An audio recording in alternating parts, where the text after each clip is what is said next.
2026 के बाद नोएडा एक्सप्रेसवे पर ट्रैफिक इतना बढ़ने वाला है कि अगर सेफ्टी का ध्यान नहीं रखा तो मेजर एक्सीडेंट्स होने के चांसेस भी हैं। नमस्कार दोस्तों, मेरा नाम है रोहित और आप देख रहे हैं फर्स्ट यार्ड। आज हम बात कर रहे हैं नोएडा के एक गेम चेंजिंग सेफ्टी अपडेट की जो डायरेक्टली कनेक्टेड है नोएडा इंटरनेशनल एयरपोर्ट से। और इसका इम्पैक्ट सिर्फ ट्रैफिक पर ही नहीं बल्कि रियल एस्टेट प्राइसेस पर भी पड़ने वाला है। अथॉरिटीज के अकॉर्डिंग जैसे ही एयरपोर्ट स्टार्ट होगा, Noida greater Noida express way पर व्हीकल्स की आवाजाही बढ़ जाएगी और वहीं सेफ्टी का भी ध्यान रखना पड़ेगा। इसी फ्यूचर डिमांड को देखते हुए नोएडा अथॉरिटी ने एक मेजर सेफ्टी स्टेप लिया है, जिसके तहत एक्सप्रेस वे के सर्विस रोड पर W beam crash barriers install किए जाएंगे। क्योंकि अभी सबसे बड़ा मेन प्रॉब्लम यह था कि मेन रोड और सर्विस रोड के बीच कोई भी बैरियर नहीं था और वहां पर छोटे छोटे गड्ढे थे जो एक्सीडेंट का रीजन बन सकते थे। अब बैरियर लगने के बाद अनकंट्रोल्ड व्हीकल्स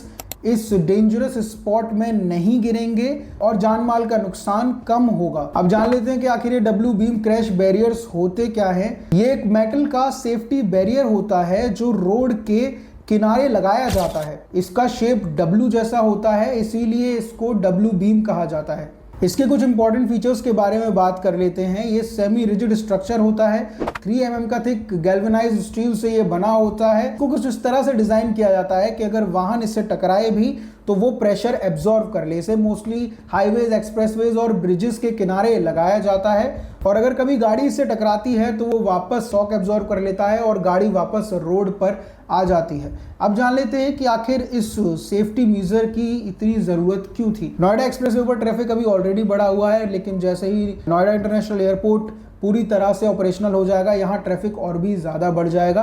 तो इसीलिए सेफ्टी मेजर्स बहुत इंपॉर्टेंट है और जिस भी शहर में सेफ्टी मेजर्स अच्छे होते हैं, रोड सेफ्टी अच्छी होती है, वहाँ पर रेसिडेंसेस रहना चाहते हैं और उसके आसपास जो इन्वेस्टर्स होते हैं वो भी इन्वेस्ट करते हैं। क्योंकि रोड सेफ्टी एक बहुत ही बड़ा मुद्दा है दोस्तों, जिस पर अक्सर रोड एक्सीडेंट्स हम नोएडा के आसपास के कुछ एरियाज में देखते आ रहे थे, कभी खबरें भी आ रही थी। तो इस तरह के स्टेप लेना कहीं ना कहीं गवर्नमेंट की प्लानिंग को दर्शाता है और ये दर्शाता है कि गवर्नमेंट उस एरिया को लेकर कितना ज़्यादा सीरियस है। इंफ्रास्ट्रक्चर डेवलपमेंट, इंफ्रास्ट्रक्चर अपग्रेड और सेफ्टी मेजर्स का आना ये साफ दर्शाता है कि उस एरिया की ग्रोथ बढ़ने वाली है और उस एरिया को लेकर गवर्नमेंट सीरियस है। इसी वजह से नोएडा के एक्सप्रेस वे एरिया में बड़े डेवलपर्स इन्वेस्ट कर रहे हैं, भले वो एक्सपीरियन ग्रुप हो, काउंटी ग्रुप हो, प्रतीक ग्रुप हो। ये सभी इन्वेस्टर्स ने वहाँ पर पोटेंशियल देखा और गवर्नमेंट भी इस एरिया को बहुत सीरियसली ले रही है। इसीलिए यहाँ की हर छोटी बड़ी चीज़ को अपग्रेड करने पर गवर्नमेंट का ध्यान है।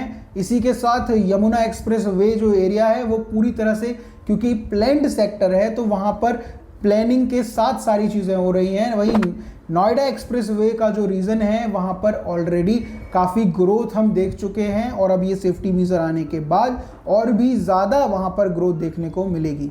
बाकी आपको क्या लगता है, क्या इस स्टेप से कोई बड़ा फर्क आएगा या नहीं, हमें कमेंट सेक्शन में ज़रूर बताइएगा। और ऐसे ही डेली रियल एस्टेट अपडेट्स और रियल एस्टेट से जुड़ी खबरों को जानने के लिए सब्सक्राइब कर लीजिए फर्स्ट यार्ड, ताकि कोई भी इंपॉर्टेंट अपडेट आपसे मिस ना हो।